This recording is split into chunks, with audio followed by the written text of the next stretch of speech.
Welcome back to the Protagonist podcast. I am your bro host, Mason. And I'm your bro host, Carter. Welcome back. Thanks for tuning in. This week, we'll be doing a book battle on a fan favorite in the fantasy world. Yep, Mason's grabbing it off his shelf, and I've got it actually right here as well. You've got the leather bound. I've got the normal printed copy. Mistborn, The Final Empire. This is a novel by Brandon Sanderson, the first of the Mistborn trilogy. It is a perfect entry point to Brandon Sanderson and fantasy as a whole, but we'll get into that. After the book battle, we will be doing a Reader's Roundtable, which is a new segment for our listeners. And then we'll be taking it to another new segment called Hot Takes. And you can guess what we'll be talking about there. Right after Hot Takes, we'll be moving on to a fan favorite of the Protagonist Nation, Watchtower Review, where we will be discussing the best movie adaptations. And Mason's going to have the best movie adaptation in his opinion to share with us, and I'll have one as well. And then after that, we'll do a Weapon of Wisdom and a recap. And that pretty much sums up the episode. We're excited to get into it. Mason, just to start off, as we usually do, what are you reading right now? So this past week, I finished Fury of the Gods, which is the final book of the Bloodsworn trilogy. And wow, it was a really good ending. I love that the final battle that it's been building up to is a solid 200 pages, unlike the Stranger Things finale, in which their final battle was about 5 minutes. So it was nice to get a good, satisfying ending. And everything wrapped up really nicely, where all the revenge you want to see takes place, all the characters that you are wanting to go certain directions, it happens. Yeah, revenge arcs are fulfilled. The pacing of the book is amazing. I'm glad you finished it. When we review the book, I have very few minor criticisms of the book, of the series in general, but great series, fantastic. I highly recommend the Bloodsworn trilogy. It's so good. Very Viking fantasy, very good. And now my reading pace might slow as I am reading some romantasy right now, and it's just not really my thing, and I've had a really hard time getting into the series. I'm reading Assassin's Blade by Sarah J. Maas.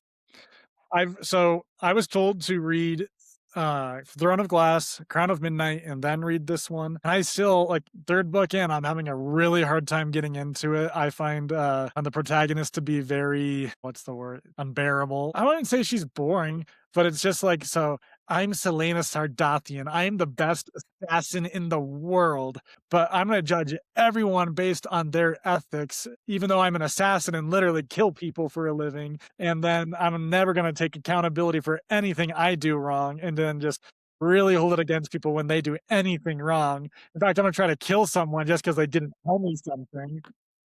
And she's just so unbearable. And I think that's maybe why I can't get into it. Also, I just feel like it hasn't revealed enough of you can tell there's a greater plot at hand. It's just not really being revealed yet. So I had it on my TBR to finish the series this year. I just don't know if I can do it. I might switch out some books, but I'll try the one that comes next in the series, because I heard that that's when it gets better. And if it doesn't get better, I might just have to switch out some books. I can't do it all in 1 year. There's a lot of those, aren't there? Aren't there 8? Something like that. I actually know exactly how many there are because I bought the whole box set for my wife for Mother's Day last year when she was pregnant with our first kid. So I remember that was her gift. And it was a full box set of hardcovers. So I think it was 7 or 8 books. And she kind of felt similarly, I think, but we'll get into it. Maybe I'll have to read it so we can do an official review. But please don't make me do that. It's just me and Amanda. Yeah, I'll have to bring her on, and then she'll just she'll sub in for me. Yeah, she said that it's kind of hard to get past the first few books, but apparently everybody says the last half of it's really good. And is Throne of Glass romantasy? I kind of thought that it was the ACOTAR was the romantasy, and then this one was more just fantasy. I would say this one counts as romantasy. It hasn't had any smuttiness to it yet, which I don't think it needs to have smut to be a romantasy. But I would say that I would count this one is more high fantasy than most romantasies I've read. And I can tell that this one's actually well written. I just don't know if I really like it, you know? Mm. Yeah, that makes sense. And so are you like halfway through? I'm a little under halfway through. Okay. What are you reading? Very cool. Very cool. I didn't know you were reading that.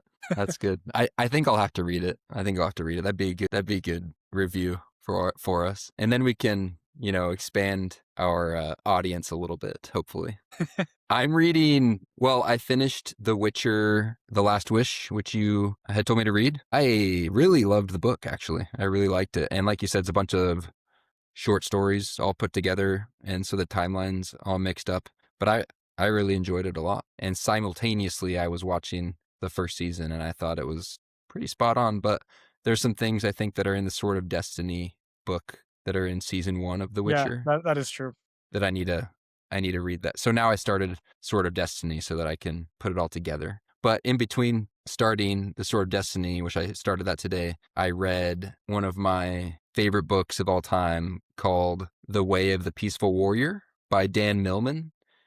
My one time when I was a child, I don't know how old I was, but I backtalked my wonderful mother, my wonderful, beautiful mother, and I don't know what I did. I was being a bad kid, but my dad was so mad at me. He never got mad, but he was so mad at me. He said he came in to my room, gave me a copy of The Way of the Peaceful Warrior, and said, "You know what you did wrong. I'm not gonna like scold you or yell at you, but." And I'm not going to talk to you until you finish this book. So he wouldn't even talk to me until I finished the book. And so I read that book pretty fast because anyway. So I read the book fast when I was a kid, and it totally stuck with me, changed the way I thought at the moment. But of course, as life is, you forget things, you forget lessons that you learned. So I was excited to read it again. It's really a great book. It's about a gymnast who goes to Cal Berkeley, I think. And he basically meets this guy at a gas station who teaches him a bunch of life lessons and the way of the peaceful warrior. And it's really good. I think you'd actually like it a lot. Read The Way of the Peaceful Warrior. That's a recommend for me, at least. I have a hard time imagining Dylan getting mad. I just can't put it in my mind. Yeah, well, I don't even think I don't even know. He gave me the book. He said, read this and then we can talk. And it was a great lesson to learn of how to maybe deal with my future children someday. And I really liked the lessons that it taught me in the way that, I don't know, it was cool. So Awesome. Thanks, Dad, for making me read The Way of the Peaceful Warrior. And my dad, I don't know who told my dad to read it, but I'm glad they told him to read it. And then he told me to read it. And now I'm telling all of you to read it. And it's a very short book, and it could change your life. So recommend. Now into the Sword of Destiny and some more fantasy. That should bring us to Our book battle today over Mistborn, The Final Empire by Brandon Sanderson, which is book 1 of the Mistborn trilogy.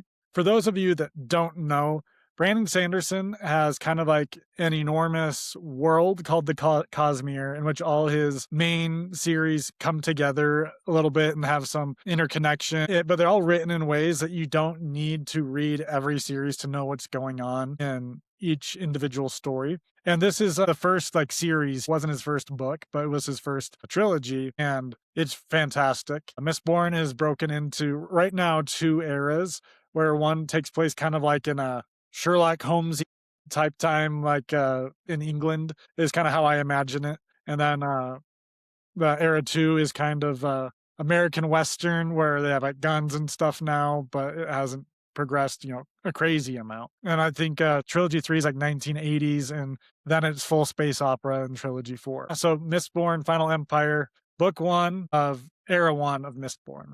Carter, what did you think of the book? Well, this book I have rated pretty highly because I thoroughly enjoyed it. This is highly recommended as one of the first books to read by Brandon Sanderson to get into his writing and his Cosmere, which I don't know. Do you know how many books are in the Cosmere? I think it's nearly 20 now. It's really one of the best things you could get into. This book is one that really sticks with you. And if you get through the first book and the second book, and it's not just getting through them, you'll enjoy them a lot, but getting through the first book and the second book is so worth it when you get to the third book, because as most people say that have read this series, is maybe the top ending to a trilogy, the most epic ending to a trilogy that could possibly be written or ever has been written. Would you agree with that? I think so. And for me, when I first read Mistborn Final Empire, just the book, it was a good book. I have it ranked pretty high, but it was made better by the connection it had to the other two books, especially the third one. And you see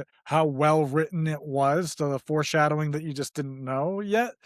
And yeah, the ending of the trilogy is fantastic and it makes you appreciate this book even more. So it's kind of hard for me to give it a ranking because I think about the whole trilogy together instead of just the one book. But I tried to provide us with a ranking today for just the single first book. What do you have it at? I have it at an 8.4. 8.4. We're not What do even you going to have? have to argue today. I have it at an 8.4. Wow. So I agree with you. But let's talk about why we think it's such a good book. Let me give the synopsis given to us by ChatGPT today. I love it. All right. Mistborn the Final Empire by Brandon Sanderson is set in a dark world ruled for 1,000 years by the immortal Lord Ruler. Society is divided between powerful nobility and oppressed Ska, who live under constant fear and brutality.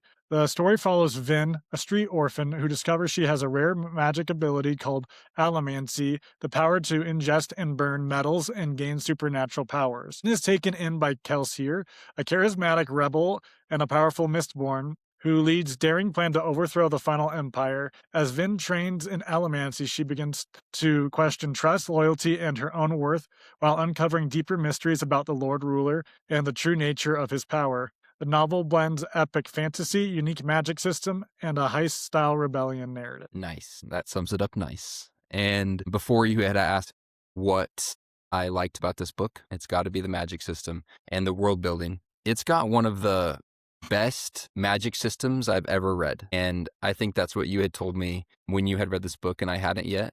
The magic system was what made this book. And after I read it, I totally agree with you. It's so different from any magic system I'd read before or seen on TV or movies. And it was so fun to read and learn about. And there's so many secrets. And as they say in the book, there's always another secret. And I enjoyed the hard magic. The emotional stakes were pretty high. And there was a lot of personal growth within the characters, which always makes a good book. But that's just a few things. What about you?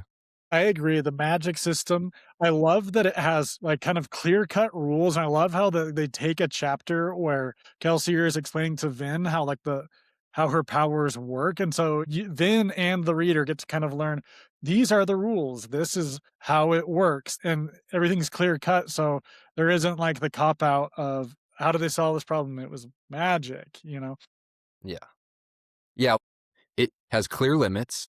There's costs, there's mechanics. It's visual. Like, it's not just magic that just happens. You can see the pushes, you can see the pulls, you can like imagine the burns, like burning the metal, and it's strategic. You know, it's not just magic like spells. Yeah, and I really like the Inquisitors. The Inquisitors are kind of like this police force, and like they work for the Lord Ruler, and they're bad guys, but they're super powerful Allomancers, way more powerful than pretty much all the other characters at this point in the book. And they have these nails that go into their eye sockets and come out the back of their head, and just like Like sound, metal stakes right yeah, through their head. and like they just sound like so intimidating. They're scary. And I feel like we also get a really good anti-hero in Kelsier, where he's mostly a good guy, but he's definitely like a brutal character and has right intentions, but he's definitely a person that's the ends justify the means, and he's going to do whatever he needs to accomplish what he feels is right. Yeah, he's one of those characters that's very complicated, but his charisma just wins you over.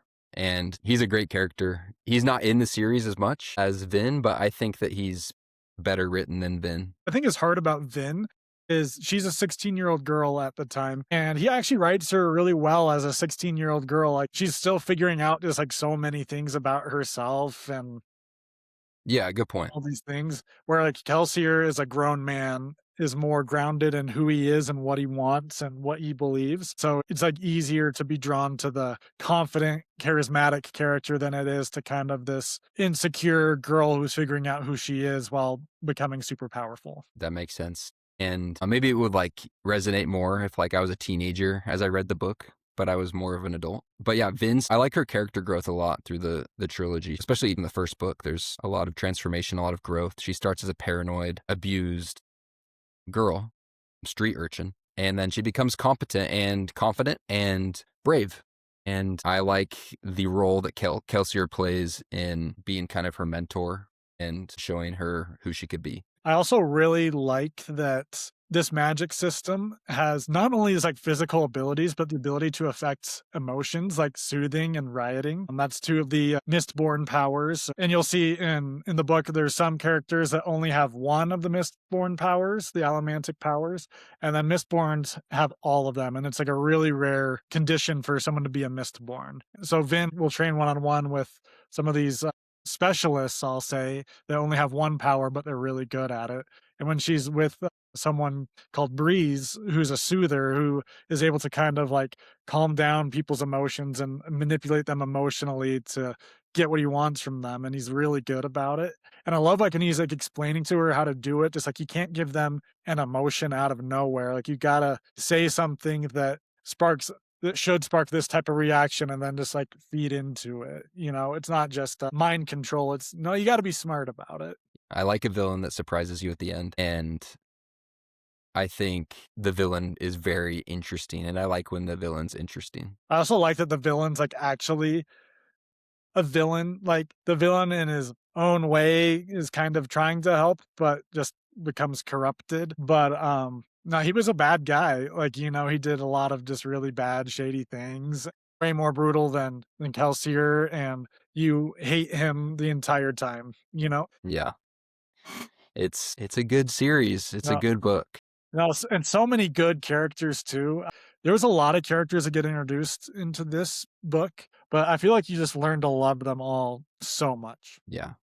But is it fair to say that the magic system and the world building carry this series? Or do you think the characters are just as important of a part? I think the characters were just as important. I don't want to reveal, you know, too much because no spoilers or anything for people, but the ending broke me. Like, you know, there is so many characters in these books, and I loved Kelsier, I loved Ellen Venture, I loved Ham, I loved Vin, I loved Marsh.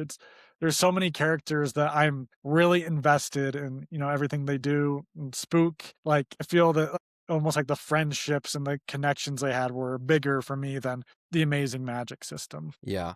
And so when Brandon Sanderson writes a novel, they call the ends of his novels Sander launches, right? Sanderlanche. Sanderlanche. So it's like an avalanche, right? But Yep. it's like a Brandon Sanderlanche. So because everything is happening all at once and it's crazy and it's epic and it's huge. And I think that at the end of this third book, which I guess we can have our own episode about the second book and the third book, but the end of the series is one of the best Sanderlanches ever. Yeah. I really like high stakes, world level ending high stakes, and he delivered perfectly on it. And even in the first book, where the stakes aren't as high as the end of the third one, the stakes were still incredibly high, and you feel like it's do or die for this entire empire, you know? Yeah. And at the end of Mistborn, The Final Empire, is it a book that if somebody didn't want to read all three books, is it a book that you can read by itself and then not have to continue the next three? Is it a nice package story where you could just read it as a single book? I think you could, but it does still hint that there's something else out there. There's always more secrets. That's the theme of Mistborn. There's always another secret. Well, do you have anything else you'd like to add to this? Because I think we have our rating, which we can reiterate. Gosh, I'm not thinking of anything else. It's just so good. There's nothing to argue. I'm trying to think if there's anything I didn't like about the book. Yeah. I guess why it's like, you know, not in the nines. The first book is for me just like wasn't epic enough. It was amazing. It was really good, but I don't think it was head and shoulders above every other series, you know. And I just came off of reading Stormlight Archive, and so my standards were really high. Yeah. Something I like in the first book is Brandon Sanderson's commitment to the premise, where the way the world is, like the sun is red, there's ash falling from the sky. It's kind of has this like apocalyptic vibe. I like how that is true to the whole story of the premise of how the Lord Ruler became the Lord Ruler and all that. And the world is very consistent in that way. I agree. I really agree. Well, I agree with you. Well, Protagonist Nation, the official protagonist score for Mistborn, The Final Empire, is 8.4. Very well deserving. Very well deserving. It's a strong 8.4. Please read it. And it only goes up from there. That's true. And we'll have future episodes about Mistborn. What's the second book called? The Well of Ascension. The Well of Ascension. How could I forget? And then the third book, Mistborn, and then you're going to finish it for me. The Hero of Ages. The I think Hero those of are all Ages. such good titles. The Final Empire, The Well of Ascension, The Hero of Ages. Like, it all sounds epic. And readers, the books aren't too long. They are long. Most Brandon Sanderson books are long, but they aren't like 1,000-page books. They're about 600 pages a piece. And it's a very digestible, good trilogy. If you only want to read these 3 books and not read anything else in the Cosmere, you totally can. It has a very satisfying ending where you can stop just there. I keep telling my wife to read these books. But I can't decide if I want to give her The Final Empire or Red Rising. I don't know which one she'd enjoy more. I think Amanda would enjoy Red Rising more. Yeah, I think so too. So I tried to get Yuriko to read this book. I sent her a copy in English, and English isn't her first language. So, reading a high fantasy is hard. It's hard in Yeah. your first language because you got to follow it all, but in your second language is even harder. But when I was in Peru, we found her a Spanish copy of The Way of Kings, and she's been reading that slowly but surely. World Protagonist Nation, that leads us to our next section, a whole new game for us to play called Reader's Roundtable. And this one was an idea of my own creation that I came up with just because I thought it'd be fun to talk about some random things here on the show. So what Reader's Roundtable is just a series of questions I've prepared for Carter that are purely just interesting questions about sci-fi fantasy books, movies, TV shows, and just to see his opinions on it and see what he has to say and see if it resonates with anyone and inspires them to want to read or check out anything else. It's a roundtable discussion with 2 people. Maybe we'll have guest speakers on in the future. Yeah. So what shape would that table be? A 2-person round table? Just a really long oval. It can be round. All right, first question. What series do you most want to see a live action adaptation? Red Rising. But I'm scared because I don't trust anybody to make it. You know what I mean? You want something to be made into a live action, but you're scared that it won't turn out how you want it to. Something I think I've realized with a lot of the series that I love, I don't think they could make a good live action. I think it would have to be like an anime or something like Stormlight. I don't know how you put Spren in a live action. I do want to see Red Rising, though, made really well. At least the first 3 books. Like they don't have a reason to not follow the books. It's very doable for a movie. And Pierce Brown had said that he's written scripts for it. I just don't know if it was for a TV show or for movies, but I think he wants to make a TV show. It's just hard to do. It seems like it's hard to do. Well, in my opinion, if I had to pick one or the other, I'd want movies. Just to me, movies just feel like more epic, more. I just like that better than the TV shows. Where I feel like the TV shows they always add too much to make it drag. Yeah. My answer is Red Rising. What's yours? Probably Red Rising too. Are you ready for your next question? I'm ready. What fantasy character would you want to play on the big screen? I've always wanted to be Iron Man, but I don't know if that counts as fantasy. And I don't think That counts. it does.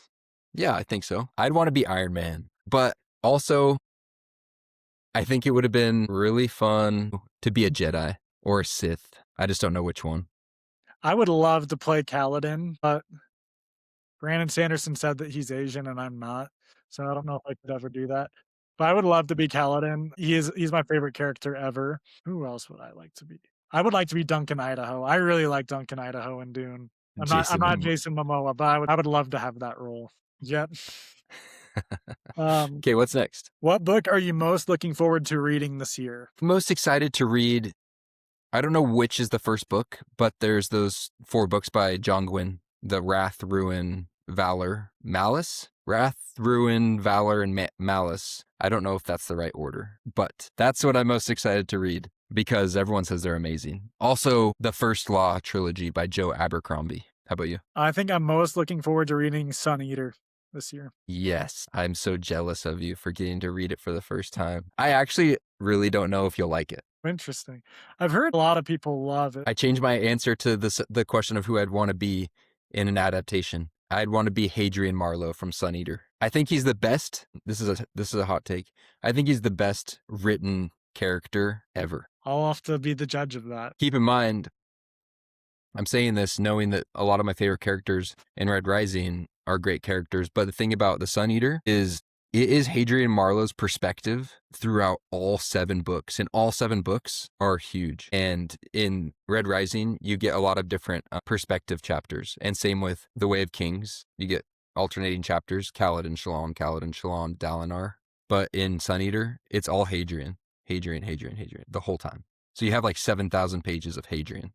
And anyway, that's probably too much on that. I'll talk about that later. I think you'd make a good Cassius Albolona if they did. Thanks. I just have to bleach and perm my hair. All right, going on to the next one. What fantasy book would you recommend to get your wife and or girlfriend into sci-fi or fantasy? Mistborn, The Final Empire. I'm going to stick to it. I think that's going to be my answer because Red Rising, I don't know if it's too brutal.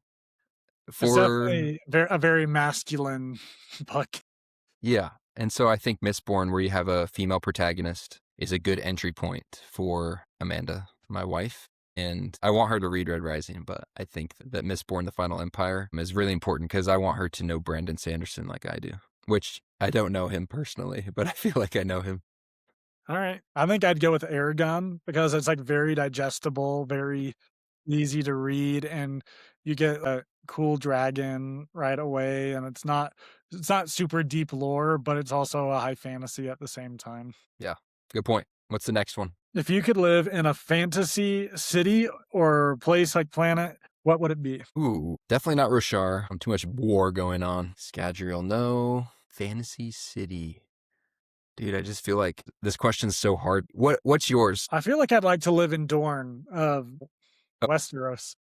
It seems like it's nice weather there, good sandy beaches. They have like great warriors there too, so you're gonna get in shape and learn to fight. And it seems like they're just like chill vibes there. I like the idea of living in what's Aragon's new city that he's building. He's recruiting dragon riders.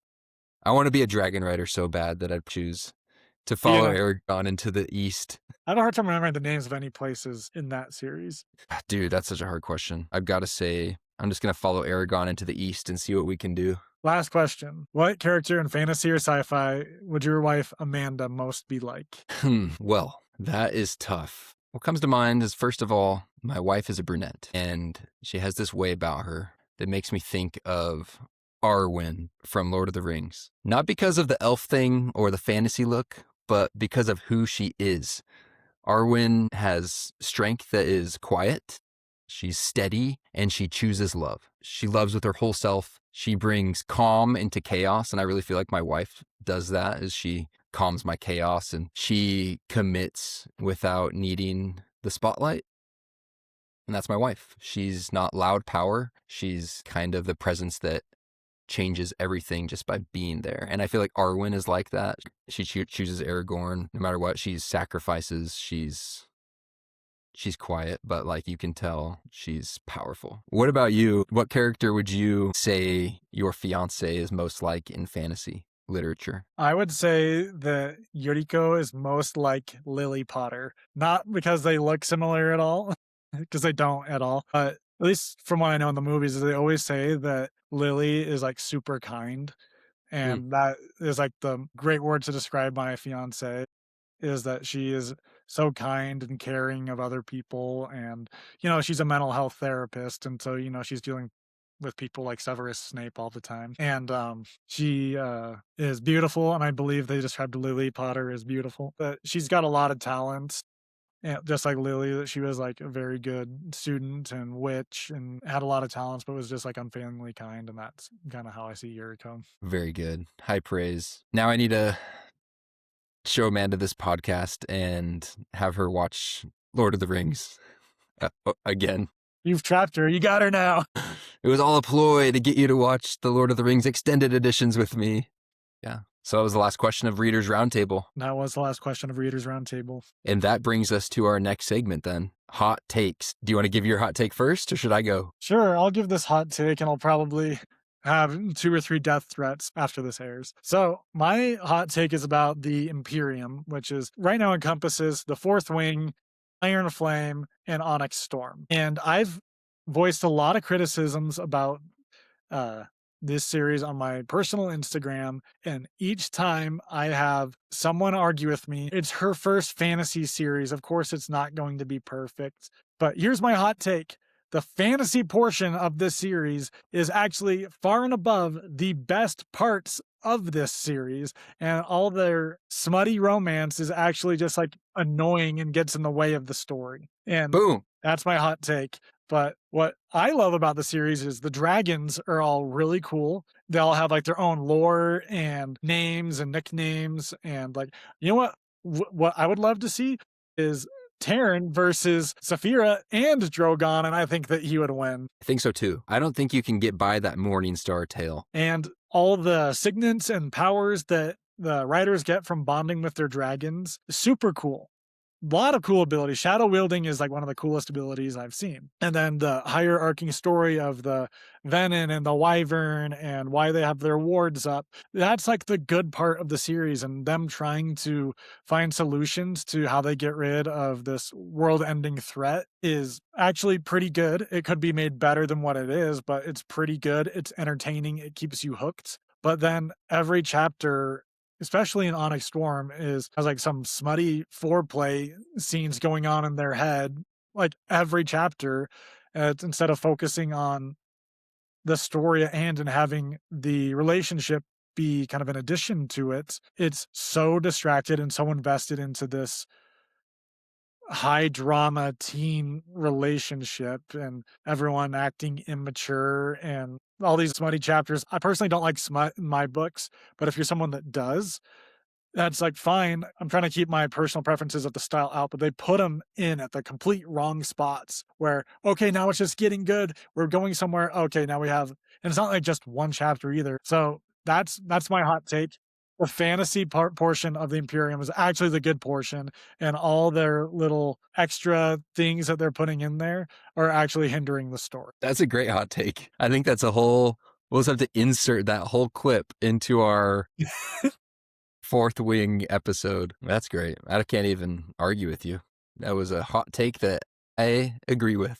Are you ready for my hot take? I'm ready. My hot take is that the Twilight movies are actually good. Okay, what's your argument that they're actually good, even when like the actors that are in them are like, Okay. suck.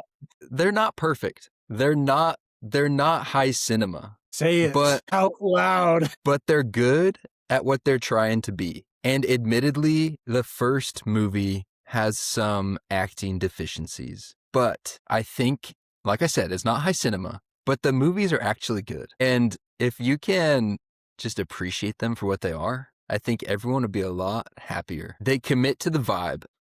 You know, moody scenes, everything's like in a filter of gray and rain.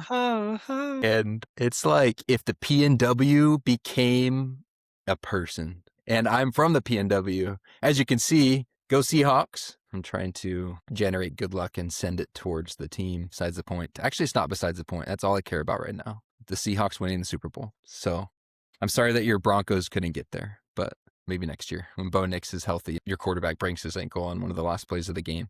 But Sam Darnold's leading the Seahawks to a Super Bowl 60 trophy. Okay, back to Twilight, because you know what? I bet they're all Seahawks fans, by the way. I know they're Mariners fans. I saw Charlie watching a Mariners game in the movie, and that makes sense because they're in Forks, Washington. But they commit to the vibe. I think they're trying to be what they are, and it was, you know, a lot of those actors' first movies, and cultural impact matters. You don't get to call something bad if it launched careers, dominated pop culture, defined a whole era, and is still being rewatched, mocked, and defended right on this podcast. And I don't know what their budget was for the movies, but it got bigger each movie, as you could obviously tell. The werewolves are awesome. If I was going to be a werewolf, that's the kind of werewolf I'd be. They're not in pain when they're changing. They or like massive wolves is pretty cool. Also, if you're going to be a vampire, that's probably the vampire you choose to be too.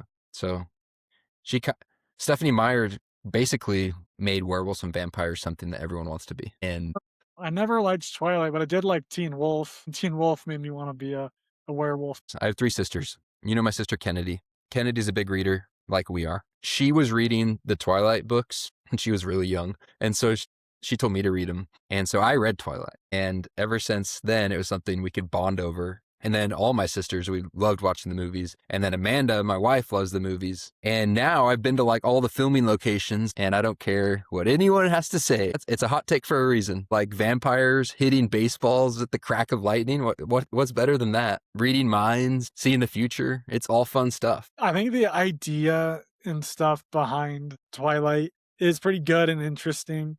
I do feel Robert Pattinson brought this up once where he was like, yeah, I'm 200 years old, but for some reason I'm still going to high school just because he doesn't like socialize with anyone, but he's still going to high school for the 200th time. Hey, Just because. everything has an explanation. No, it's because the younger they start somewhere, the longer they can stay there. Why not just say he's 18 and not be in high school? I liked in the first movie, Emmett, the big, burly brother. He actually, if I was going to cast you as a character, I'd cast you as Emmett. And he brings in to the cafeteria, he walks in with a Ziploc bag full of boiled eggs. And he said that was his idea. He told the directors that he's like, you know what I think would be really good for my character? I was a jock in high school, and I carried around a bag of boiled eggs because I was always trying to like bulk and get huge. And she's like, oh yeah, you should. Yeah, that's okay. You can do that. And so he just has like this big bag of boiled eggs when he walks into the cafeteria. It's pretty funny. I've never noticed that. Well, To go back and watch them. yeah, I admit the first movie has its deficiencies, but I think it's just because I'm defending my homeland. That's my hot take. I don't think you'll ever convince me that they're good. I don't think they're as quite as deserving of the hate that they get. When I do watch them, it's almost like I'm watching a comedy. You just got to laugh at the acting in a lot of them and just kind of appreciate it and just be entertained. I don't think I'd ever rank them above a 7, but hey, that's fair. It's a hot take for a reason, but I will say about the dialogue, a lot of the awkward lines in the movie are directly pulled from the books, where they're not awkward in the books, but for whatever reason, they just translated awkwardly into the movies. So they're just trying to be true to the books, but it just didn't work in some instances. So Twilight movies are actually good. That's my hot take. Well, that is the first hot take segment here on the Brotagonist podcast, which now leads us into our Watchtower review, where we're going to discuss what we think have been the best live action adaptations of fantasy and or sci-fi books. I think that you're going to say Lord of the Rings. No? No, it takes out like half of Return of the King. It follows broad strokes what the books are going for. It stays true to the message, it stays true to the tone, but it doesn't follow overly accurately, which I think some do better than that. A lot of series will cross lines and just completely change things into a way that I find unacceptable, and you're not staying true to the source material. An example for me was The Wheel of Time. Even though I do think overall watching the show was enjoyable and overall is a good series, and I think most people liked it if they hadn't read the books, and I still liked it. But I was like, this is not true to the source material, even in the slightest. Like, we're barely holding on to this is Wheel of Time here. I was texting back and forth with my sister Kennedy today, and she was saying that she was trying to watch Wheel of Time, but she didn't like it. And she hasn't read the books. And so even for someone that hadn't read the books, she wasn't enjoying it. I did hear that the Harry Potters follow pretty good, but have a lot of details missing, especially later on. I've only read the first 2. Based on the first 2, that's kind of what I would think. But what I think I'm going to give it to is Dune. So far, with the first 2 Dune movies and the first Dune book, it follows very closely for most details. A few small things here and there are taken out. A few things are changed, but all the characters are true to who they are. The end results are all still the same. Everything is where it needs to be, and I feel like it did it justice. It was a good adaptation. The changes they made, I even liked better than the book. So I feel the changes were appropriate. I feel it was true to the message and very close to the actual book, and great movies too. They did a really good job. Yeah, that's a great one. I was almost positive you were going to say Lord of the Rings, but I like how you switched up on me there. My favorite movie adaptation from books is Harry Potter, which you touched on. I read the books when I was a kid. I read the books again a couple years ago. And yes, there are some things, some details that are different in the movies, but it's amazing. A couple things. First of all, the casting for those movies was amazing, and how they got those kids basically to continue for 8 movies. And they grew up, and the producers made the movies almost perfectly in line with like how old the kids were for how old they're supposed to be. And that is rare that you can do that. That is something very rare. I don't know if it's ever been done. And the movies were so well done. There's a couple details that just don't make sense to me that were changed. Like in the books, Lord Voldemort has red eyes. And in the movies, he does not have red eyes. I don't know if it's because they were having a creative decision of trying to make him feel more human, but he's such a villain that I feel like J.K. Rowling was doing that on purpose. Voldemort is so much more snake-like and villainous looking in the books than he is in the movies, even though he's very scary in the movies. Like he's very scary in the movies, but in the books, even more so somehow. Red eyes, snaky features. I thought the movies were so great. And even if they are a little bit different, just slightly, I don't think it's anything to complain about. I really don't think it's anything to complain about. I actually have a big problem with the TV show that's being produced right now because it's too soon. Like, It is. it's too soon. It's just a money grab. I know it's going to be well done, but it makes me kind of resentful. I don't know why. I don't know why I feel so strongly. I don't think they should do it until like the original cast is old enough to play like Dumbledore. Yes, and some of the casting decisions just make no sense to me. Although I think Ralph Fiennes let it slip. Ralph Fiennes played Voldemort in the first series, but I think he let it slip that Cillian Murphy is going to be the new Voldemort, which I love Cillian Murphy. Like Peaky Blinders, everything he's in, I love Cillian Murphy. So if he is in it, maybe I will have to watch it. Although I have vowed before not to watch the new series, which is too soon. I mean, Daniel Radcliffe was Harry Potter, and now it's just someone new. Hasn't even been 15 years. Like the graphics like still hold up. It almost feels like disrespectful to all the because it was so good too. It's like very widely accepted and liked, and it's just too soon. Why are graphics getting worse? I don't get it. It's just budget cuts or what? Like, there was such good CGI, like in Transformers, in Harry Potter, Pirates back of the in the Caribbean. Pirates of the Caribbean in the early 2000s, and now you're seeing things that are just like, yikes. The world peaked in the early 2000s. It peaked and now we're at our downfall. My gosh. At least Voldemort is not going to be Cynthia Erivo, which was the rumor going around. That would have been crazy. There's actually 2 things that they did not do well in the movies that they did in the books, which everybody knows these 2 things. Ron does much more in the books. Yeah, I noticed they give a lot of his lines to Hermione Yeah. in the movies. Ron is much more valuable in the books, and he deserves more credit in the movies. And Ginny, she had so much personality in the books. Like she was a firecracker, she was just so fun. She was charismatic. She was really, it seemed like really a cool girl in the books. And then in the movies, Ginny is just like no personality. I have no Harry Potter, I like you. I think you're cute. Oh, let me kiss you like this. And then, oh, I love you. I'm so worried about you. And then Harry just likes her for like whatever. Why? Like Cho Chang was way better than Ginny in the movies. And Hermione, J.K. Rowling actually said one of my mistakes in Harry Potter was that Harry Potter should have ended up with Hermione Granger instead of with Ron. And she's admitted that in an interview. And she's so right. Like Harry deserves Hermione and Hermione deserves Harry. Ron would get, I don't know, he should get Luna Lovegood or something. I loved Luna. I don't know. Ron Okay. gets somebody. I think it's funny how Ron has this big crush on Fleur Delacour during the Goblet of Fire. And then like the next movie or 2, she falls in love with his brother and then they get married. That's awesome. Oh, there's so much to say about Harry Potter. I can't wait to do more episodes about that. But I think that's the best movie adaptation. Nothing can be perfect. You have to appreciate everything for what it is, except for Wheel of Time, stuff like that, like where it's just completely abandoned source material and just disrespectful to the author. Sorry, mine was a lot longer than yours. I like your adaptation of Dune. I love those two Yeah, movies so Dune far. and Harry Potter are both good film adaptations of the original source material. Yeah, maybe we're late to the party, but hey, we're just starting out, so we have to cover everything we want to. All right, now we're on to another fan favorite, Weapon of Wisdom, which will be given this week by Master Carter McEntee. So, our book battle today, our featured book was Mistborn: The Final Empire by Brandon Sanderson.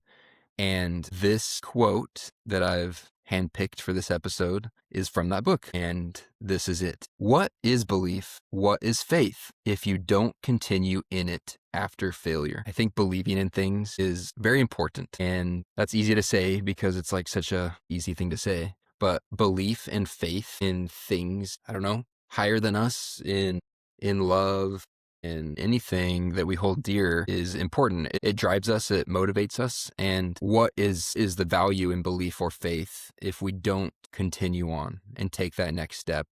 So I like that quote.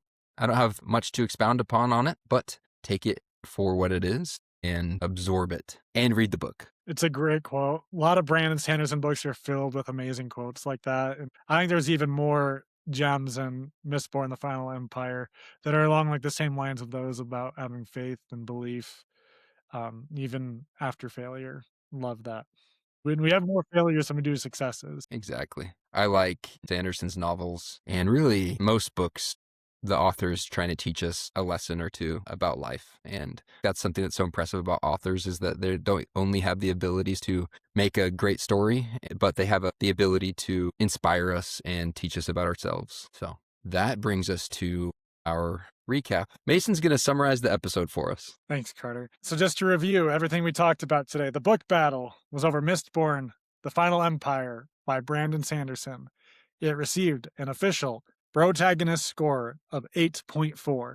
That was unanimous by Carter and myself. We had the exact same score. Never happened before. We then did a reader's roundtable in which I just asked Carter a bunch of fun and interesting questions about shows, books, and stuff like that. Go back and listen to that section to see the finer details. We then did some hot takes where Carter talked about how great he thinks the Twilight movies are, and I talked about the Imperium series with the Fourth Wing and Onyx Storm and Iron Flame, and how the good part about that is actually the fantasy, not the romance. And we then did a Watchtower review where we talked about in our opinion, the best movie film adaptations of novels. And I said Dune and Carter said Harry Potter. And we then got our Weapon of Wisdom by Carter, a quote from Mistborn, The Final Empire, in keeping the constant theme of the episode. And now we're closing out. Thank you for staying with us. Have a great week, and we hope to see you next time. Sign off.